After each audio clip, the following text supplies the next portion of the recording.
Hello students, welcome to my YouTube channel basic class. मैं विभू मिश्रा। एक बार हम फिर से क्लास 10th का मैथ्स 1 पढ़ने वाले हैं। पहले वीडियो में हमने चैप्टर वीडियो के पार्ट 1 में जो है कैसे क्या युगपत रेखीय समीकरण क्या होते हैं, युगपत रेखीय समीकरण क्या होते हैं और कैसे एक उदाहरण देखिए हमने सीखा था कि कैसे उसको हल किया जाता है। तो आज हम इसका प्रश्न संग्रह 1.1 यानी प्रैक्टिस सेट 1.1 के कुछ प्रॉब्लम्स को सॉल्व करेंगे और उसके बाद आगे बढ़ेंगे। तो आई होप आपने वो वीडियो देखा होगा और सीखा होगा कि कैसे हल करते हैं। चूँकि मेरे पास हार्ड बुक नहीं है, हार्ड कॉपी सॉफ्ट कॉपी में मैं दिखा रही हूँ। मेरा पूरा प्रयास रहेगा कि आपको समझ में आए। तो यहाँ पर देखिए मैंने बताया था कि किस तरीके से रेखीय समीकरण में पहले नामकरण करते हैं। तो समीकरण एक यहाँ पे पहला सवाल दिया है कि निम्नलिखित पूर्ण करके युगपत रेखीय समीकरण हल कीजिए।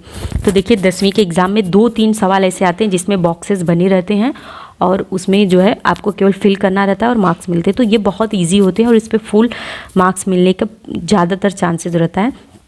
कुछ भी अप डाउन रहता है, आपने थोड़ा सा भी सीखा है तो आप आधा तो सॉल्व रहता है, आधा आपको करना रहता है, तो आप आसानी से उसको कर सकते हैं। लेकिन आपको इसमें थोड़ा बहुत पढ़ा होना ज़रूरी है और अच्छे मार्क्स मिल जाते हैं और इसमें अच्छे क्वेश्चंस भी बनाए जाते हैं। 2-3 क्वेश्चंस आते हैं। तो यहाँ पर देखिए इसमें जो आपको हल करना है, देखिए 5x + 3y = 9 ये पहला समीकरण हो गया और 2x - 3y = 12 ये दूसरा समीकरण हो गया। तो वीडियो को प्लीज़ पूरा ज़रूर देखिए, लाइक शेयर सब्सक्राइब कीजिए, अपने फ्रेंड्स और ऐसे हिंदी मीडियम के स्टूडेंट्स को शेयर कीजिए जिन्हें इसकी ज़रूरत है।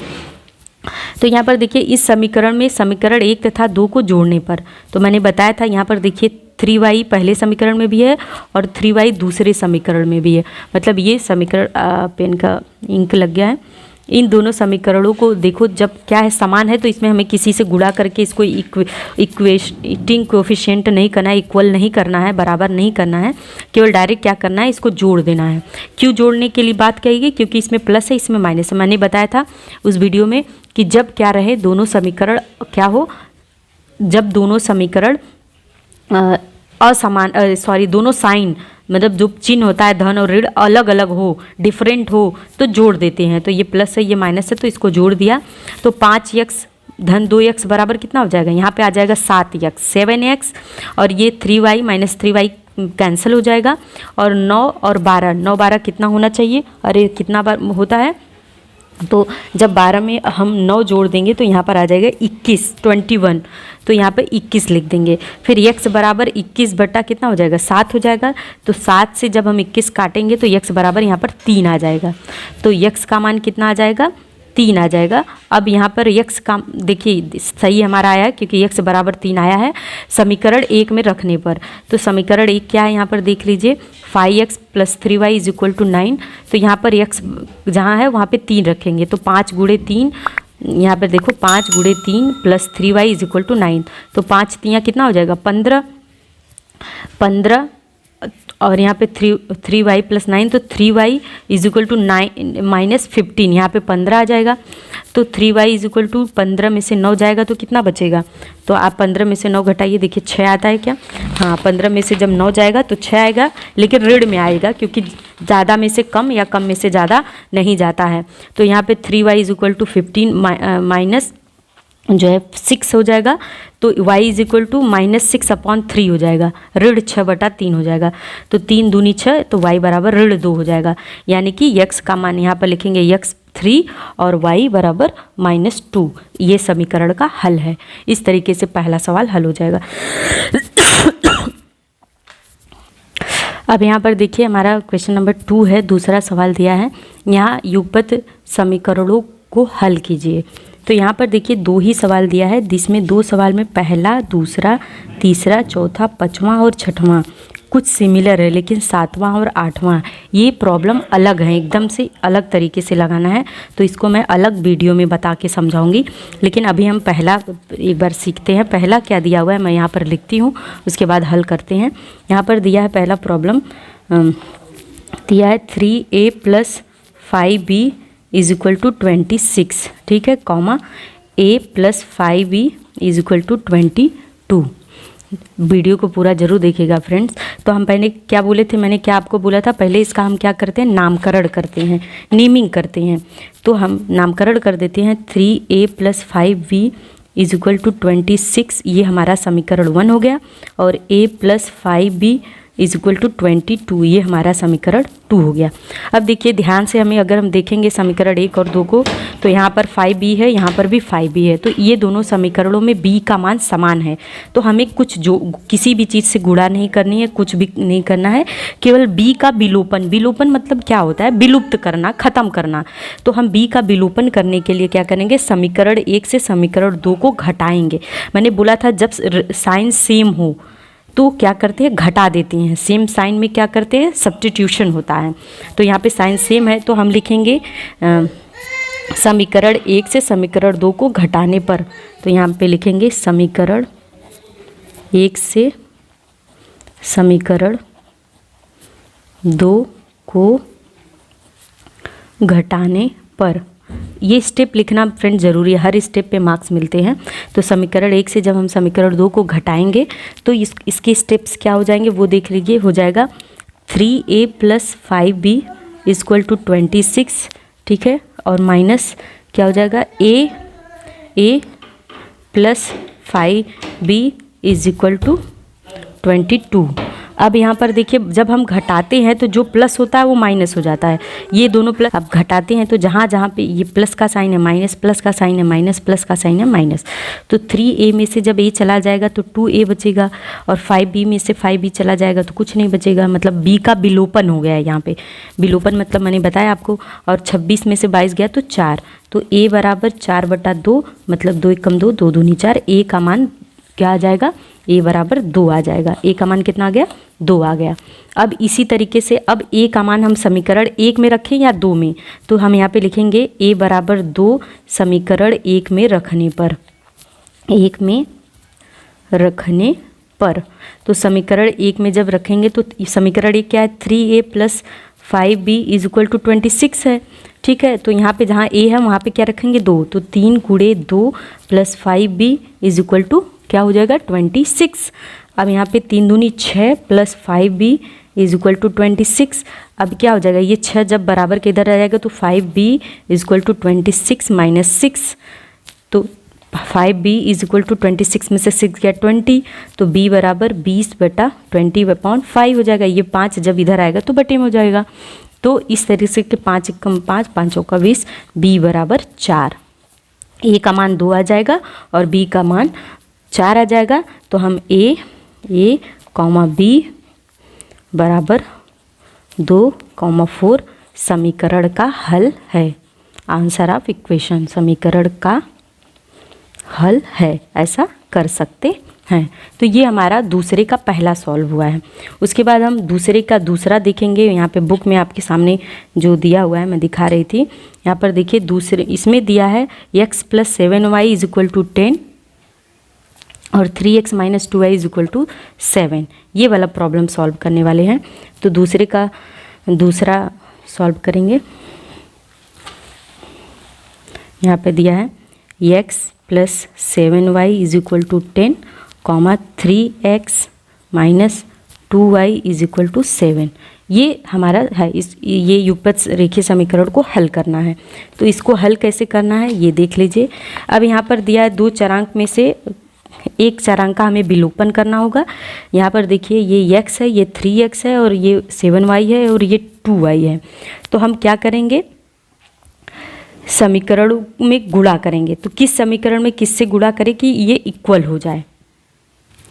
तो इसके लिए पहले हम नामकरण कर लेते हैं। x + 7y = 10, ये हमारा समीकरण 1 हो गया, और 3x - 2y = 7, ये हमारा समीकरण 2 हो गया।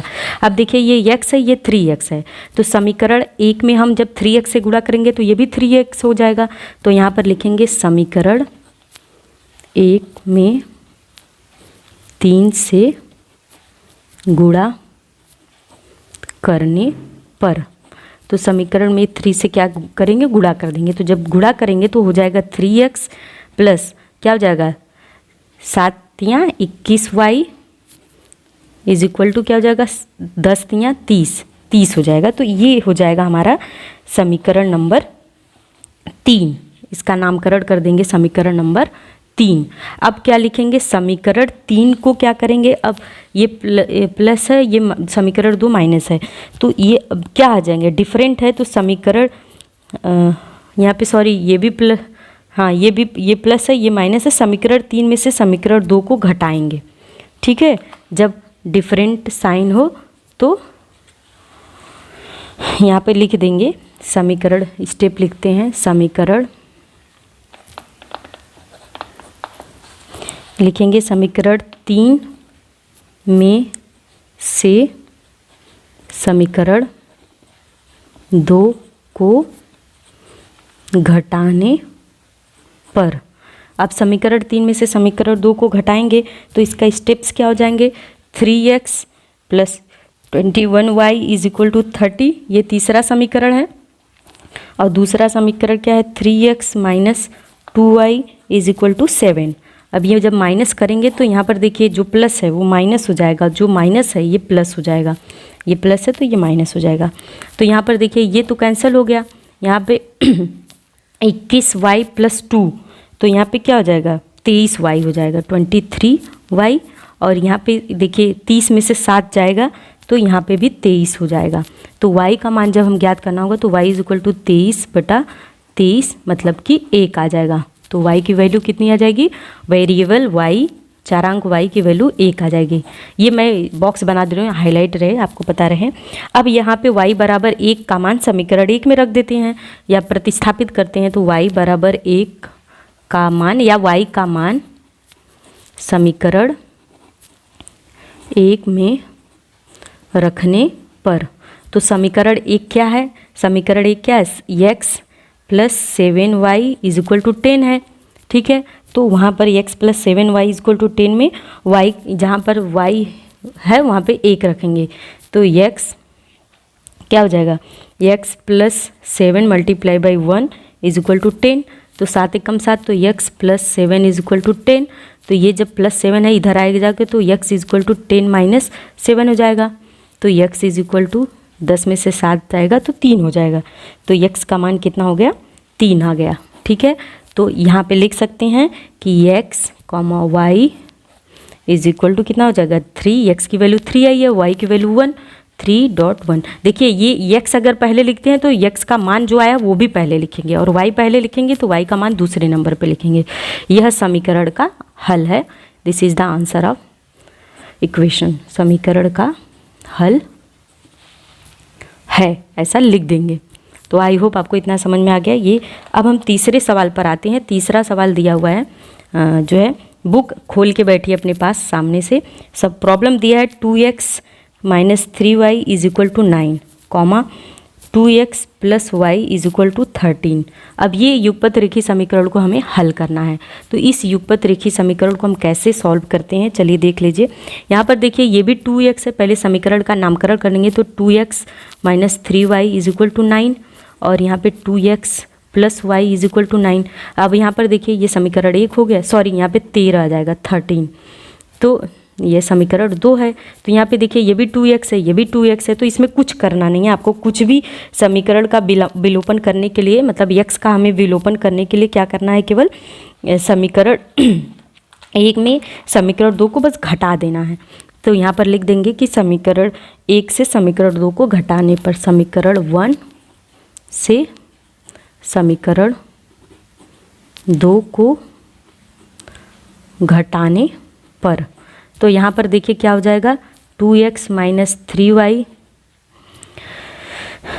मैंने बोला था डिफरेंट साइन में जो है क्या होते हैं, ऐड होता है, लेकिन कभी कभी हो जाता है, यहाँ पे घटाना पड़ रहा है, तो इन केस आप कर सकते हैं हम, लेकिन मोस्ट ऑफ वही रहता है। और यहाँ पे 2x plus y is equal to 13। तो जब हम इसको घटाएंगे तो यहाँ पे घटाने की साइन, यहाँ पे भी माइनस, ये प्लस है तो ये भी माइनस, ये प्लस है तो ये भी माइनस, तो ये कैंसिल हो जाएगा। तो 3 में से y जाएगा, सॉरी ये माइनस है, ये भी माइनस है, तो माइनस माइनस प्लस हो जाएगा, तो माइनस 4y हो जाएगा। और यहाँ पे 9 है और ये माइनस 13 है, तो ज़्यादा में से कम घटाओ, ज़्यादा वाला चिन्ह लगाओ, तो 13 में से 19 जाएगा तो माइनस 4 आएगा, ठीक है, माइनस 4। तो y बराबर क्या हो जाएगा, माइनस 4 बटे माइनस 4 बराबर 1, कितना आएगा, +1 में आंसर आएगा। तो y इज इक्वल टू 1 हो गया। उसके बाद इसी को आगे क्रम में y का मान समीकरण 1 में रखने पर ऐसा लिखेंगे।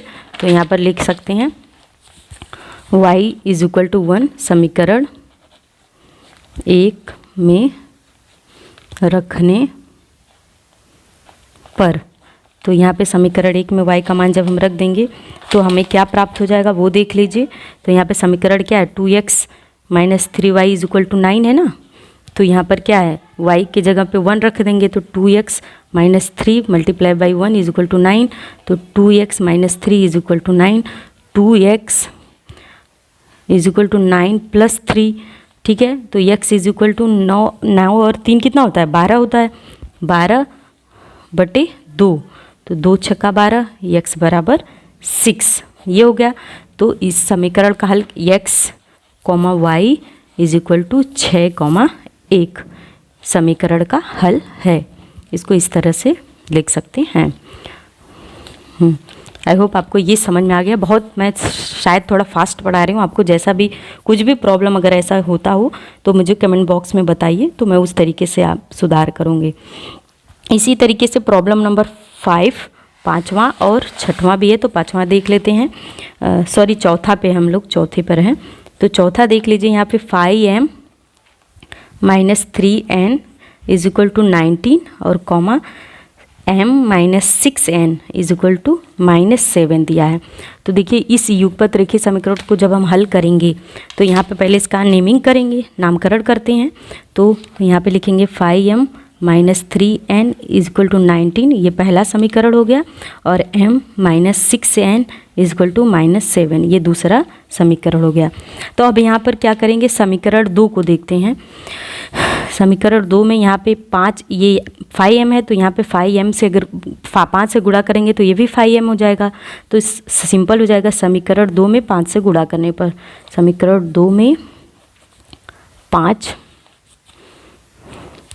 से गुणा करने पर, तो समीकरण 2 में जब 5 से गुणा करेंगे तो क्या हो जाएगा, 5m माइनस 5 छक्का क्या हो जाएगा 30n बराबर माइनस 5 सत्ते 35 हो जाएगा, ठीक है। अब यहाँ पे समीकरण 3 हो गया। अब उसके बाद देखिए समीकरण 1 में से समीकरण 3 को घटाने पर, ये समीकरण हमारा 3 हो गया। लिखेंगे समीकरण 1 से समीकरण 3 को घटाने पर। समीकरण 1 से समीकरण 3 को घटाने पर, तो चलिए यहाँ पे समीकरण 1 क्या है, 5m minus 3n is equal to 19। और समीकरण 1 से समीकरण 3 क्या है, 5m minus 30n is equal to minus 35। अब इसको जब हम घटाएंगे, यहाँ पे माइनस की साइन कर देते हैं, तो ये प्लस है तो माइनस, माइनस है तो प्लस, माइनस है तो प्लस हो जाएगा। तो यहाँ पर देखिए ये तो कैंसिल हो गया। अब ये क्या है, माइनस 3n है और प्लस 30n है, तो ज़्यादा में से कम घटाओ, ज़्यादा वाला ये प्लस 30n है, तो यहाँ पे क्या हो जाएगा, 30 में से 3 गया 27, 27n 27n है, और यहाँ पे बराबर 19 और प्लस 35 है। तो 19 में 35 जोड़ देंगे तो कितना हो जाएगा, 9 5 14 के 4 हाथ में आए 1 और 3 1 4 1 5 54 हो जाएगा। तो n इज इक्वल टू लिख सकते हैं, n इज इक्वल टू 54/27। तो 27 दूनी क्या होता है 54, तो n बराबर क्या हो जाएगा 2। n की वैल्यू कितनी आ गई, अब 2। अब इसका क्या करेंगे, मान सब्स्टिट्यूट करेंगे। n इज इक्वल टू 2 का मान समीकरण 2 में रख देते हैं। तो n बराबर 2 का मान समीकरण 2 में रखने पर, तो यहाँ पे समीकरण 2 में इसका मान रखेंगे। तो समीकरण 2 क्या है, समीकरण 2 है m माइनस 6n, सॉरी यहाँ m है इज इक्वल टू माइनस 7 है, तो यहाँ पे n बराबर 2, तो m minus 6 multiply by 2 is equal to minus 7। तो m माइनस 6 दूनी 12 is equal to minus 7, m is equal to minus 7 plus 12, ठीक है। यहाँ पे माइनस 7 प्लस 12, तो यहाँ पर देखिए m minus 12 is equal to ये माइनस 12 जब इधर आएगा तो प्लस 12 हो गया। तो ज़्यादा में से कम घटाओ तो 7, 12 में से 7 जाएगा तो कितना बचेगा, 5 बचेगा। तो m is equal to 5, m का मान 5। तो m comma n is equal to लिख सकते हैं 5,2। यही समीकरण का हल है, समीकरण का हल है, इस तरीके से लिख सकते हैं। तो आई होप अब कुछ समझ में, मेरा कैमरा थोड़ा अप डाउन हो जा रहा है, फ्लो में मैं जब पढ़ा रही हूँ तो ध्यान नहीं दे रही हूँ कि स्क्रीन पे क्या रिकॉर्ड हो रहा है, तो उसके लिए मैं माफ़ी चाहूँगी। आप मुझे ज़रूर कमेंट बॉक्स में बताइए। उसके बाद 5वें प्रॉब्लम पर आते हैं। 2 और बचा है, 5 और 6। 7वां 8वां थोड़ा अलग है, वो मैं बाद में अगले वीडियो में बताने वाली हूँ। तो 5वां है जो, वो लिख लेते हैं। 5वां प्रॉब्लम क्या दिया हुआ है, 5 प्रॉब्लम यहाँ पर दिया है 5x, बहुत ईजी है, +2y इज इक्वल टू -3। मान लीजिए ये समीकरण 1 है, डायरेक्ट लिख देते हैं। और उसके बाद -x + 5y is equal to 4, ये समीकरण 2 हो गया। ठीक है, अब यहाँ पर देखिए समीकरण, ये x है, ये 5x है, ये 2y है, ये 5y है। तो समीकरण 2 में अगर 5 से गुणा करेंगे तो ये भी 5x हो जाएगा। तो यहाँ पर लिख देंगे समीकरण 2 में 5 से गुणा करें। अभी ऐसा ही सवाल हमने अभी लगाया है, चौथा वाला।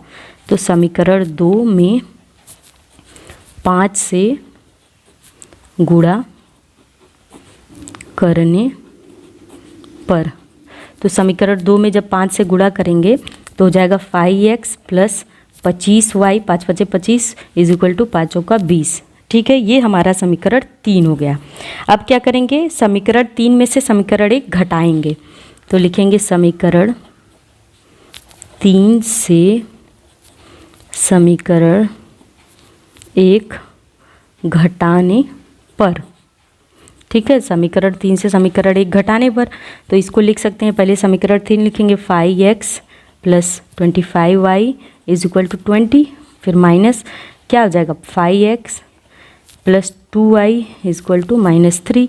समीकरण 3 से समीकरण 1 जब घटाएंगे तो ये प्लस है तो माइनस, माइनस प्लस हो जाएगा, ये तो कैंसिल हो गया। यहाँ पे 25y है, यहाँ पे 2y है, तो 25 में से 2 जाएगा तो 23y हो जाएगा। ठीक है, यहाँ पे 20 है और +3 हो गया तो क्या हो जाएगा 23 हो जाएगा। तो y इज इक्वल टू 23 से 23 कैंसिल हो जाएगा तो 1 आ जाएगा। ठीक है, ये हो गया y का मान। अब y का मान क्या करेंगे, समीकरण 2 में रख देंगे। तो लिखेंगे y = 1 का मान समीकरण 2 में रखने पर। तो यहाँ पे y का मान जब, तो यहाँ पे क्या है, x + 5y is equal to 4 है, तो y यहाँ पे क्या रखेंगे, यहाँ पे y = 1 रखेंगे। तो x + 5 × 1 = 4, तो x + 5 = 4, तो x = 4 ऋण 5, x = -1 आएगा। ठीक है, तो ये x का मान -1 और y का मान +1। तो लिखेंगे x, y = -1, 1। ये समीकरण, यही समीकरण का हल है, समीकरण का हल है। इस तरीके से इसका आंसर कर लेंगे। तो आई होप आपको ये 5वां भी समझ में आ गया होगा। मैं कोशिश कर रही हूँ आपको डिटेल में बताने की। उसके बाद हम 6वें प्रॉब्लम पर आते हैं। 6वां प्रॉब्लम लास्ट है, उसके बाद जो 7वां है वो थोड़ा अलग है, तो वो बाद में बताएंगे। तो चलिए 6वां प्रॉब्लम थोड़ा बड़ा जाएगा, इसलिए मैं इसको समझा देती हूँ आपको। क्या दिया है 6 प्रॉब्लम नंबर, ये थोड़ा अलग है। 6 नंबर दिया है 1/3x + y is equal to 10/3 दिया है। ठीक है, और ये मान लीजिए हमारा समीकरण 1 हो गया। मैं डायरेक्ट नामकरण कर देती हूँ, नेमिंग कर दे रही हूँ। उसके बाद दूसरा दिया है 2x + 1/4y। देखिए बुक आप जरूर ओपन करके रखिए अपने सामने। 11/4, ये हमारा समीकरण 2 हो गया। ठीक है, ये समीकरण का नेमिंग कर दिया मैंने। अब देखिए इस समीकरण को हम सरल रूप जब देंगे, सिंप्लीफाई करेंगे, तो हम क्या करेंगे, यहाँ पर देखिए 1/3 है, यहाँ पे 10/3 है। तो सभी पदों का हर जो है 3 है, तो इसमें क्या करेंगे, दोनों पदों में क्या करेंगे, 3 से गुणा कर देंगे। तो समीकरण 1 के सभी पदों में 3 से गुणा करने पर देखिए समीकरण 1 क्या है, 1/3x + y = 10/3 है।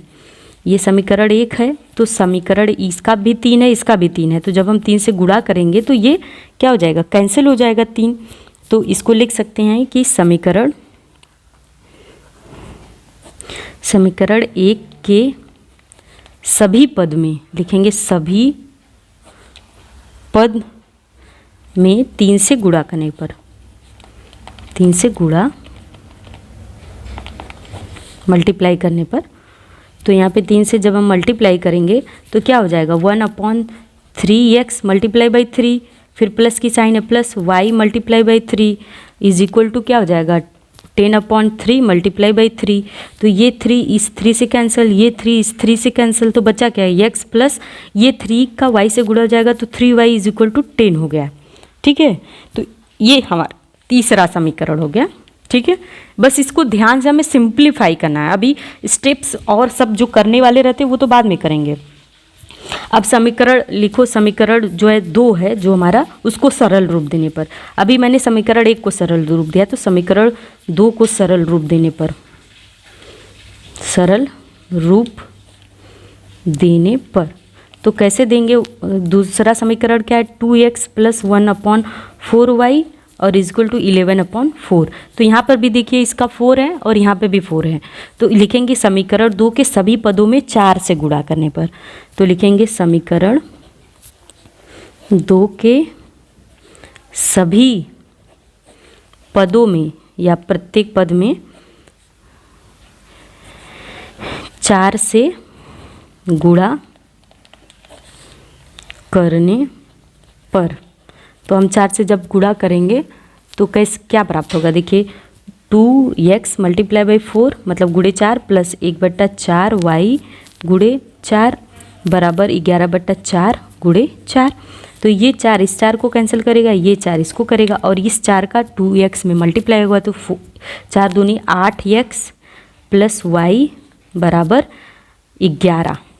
ठीक है, ये हमें प्राप्त हो गया। तो ये हमारा चौथा समीकरण हो गया, चौथा समीकरण नंबर 4। अब देखिए, अब हमें बात करनी है समीकरण 3 और समीकरण 4 की। तो समीकरण 3 में क्या है, x प्लस 3y है और 8x प्लस y है। यहाँ पे क्या हम करें कि ये इन दोनों में से कोई एक पद बराबर हो जाए। तो अगर हम 8x प्लस, यहाँ 8x है और यहाँ पे केवल x है, हाँ देखिए यहाँ पे 8x है और यहाँ पे केवल x है, तो समीकरण 3 में 8 से गुणा करने पर, तो यहाँ पर हम लिखेंगे समीकरण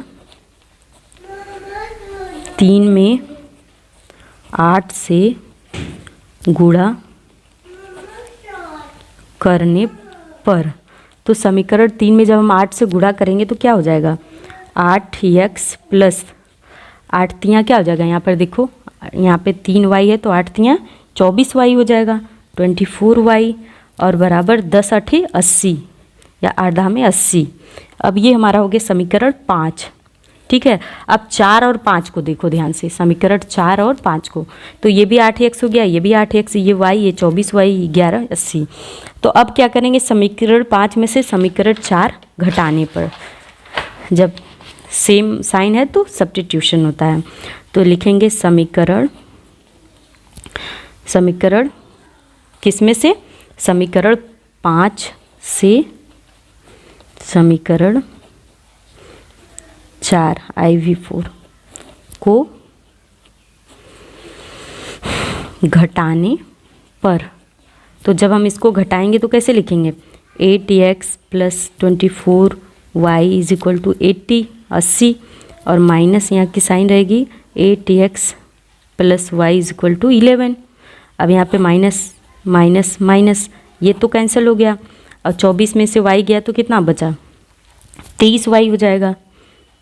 और 80 में से 11 गया तो यहाँ पे 9 बचा और यहाँ पे कितना बचा 1 गया 9, यहाँ पे 7 है, 7 में से 1 गया तो 6, 69 बचा।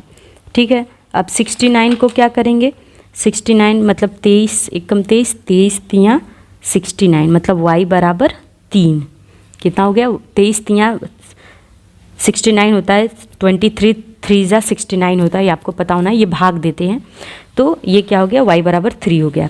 अब y बराबर 3 ये मान समीकरण 3 में रखेंगे। ये समीकरण आप देखिए x प्लस 3y बराबर 10 तीसरा समीकरण है, तो लिख सकते हैं यहाँ पर y बराबर 3 का मान समीकरण 3 में रखने पर। तो क्या है समीकरण 3, तो देखिए यहाँ पर y है तो यहाँ पे क्या समीकरण है x plus 3 multiply by 3, y का मान 3 रख देंगे बराबर 10। तो x plus 9 is equal to 10।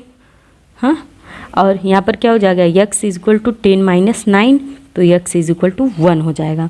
तो हम लिख सकते हैं इसका answer x comma y is equal to 1 comma कितना आया था 3, y का मान तो 3। यही समीकरण का हल है, लिखेंगे यही समीकरण का हल है। अब देखिए, अब जो हमारा सवाल नंबर इतना, आई होप छठा तक आपको समझ में आ गया होगा। अब हम यहाँ पर दिखाएंगे अगला प्रॉब्लम आपको, जो प्रॉब्लम नंबर 6 और 7 है, ये थोड़ा अलग है। यहाँ पर देखिए, सॉरी 7 और 8 है। यहाँ पर देखिए ये 99x plus 101y is equal to 499 और 101x प्लस 19, मतलब जो x का मान है पहले समीकरण में, दूसरे में वो y का मान है, और जो पहले समीकरण में y का मान है, दूसरे समीकरण में वही x का मान है। तो ये हमें थोड़ा अलग तरीके से लगाना होगा। तो ये 2 सवाल मैं अगले वीडियो में आपको बताऊँगी। तो ये आज का पूरा वीडियो देखने के लिए बहुत धन्यवाद। मिलते हैं नेक्स्ट वीडियो में। आपका दिन शुभ हो।